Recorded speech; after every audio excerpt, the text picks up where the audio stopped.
So before I go on this little run, how do y'all meet people in Houston? I've been here for a good 3 years. I've met two solid people so far, but I'm looking to find more people. Now, it's a little hard for me because if I was in Chicago, I wouldn't be looking for any friends. I have a solid group, but when you move out of town, baby, that's not going to work.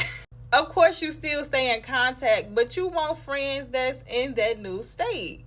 And then you also have to be careful because it does get a little treacherous out here, okay? So long story short, where's the 30 and up club? 25 and up club?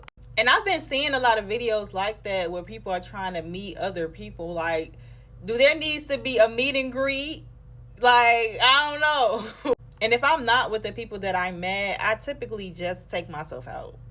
Whether it's an activity, like a museum, like I went to the Color Factory, or if it's a restaurant. Sometimes I go to lounges and I sit at the bar.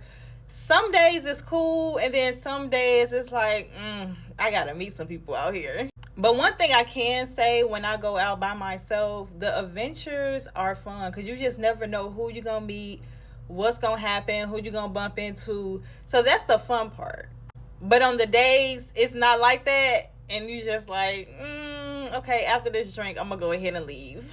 But overall, I love Houston. It's a 10 out of 10 for me. I just gotta find my little group.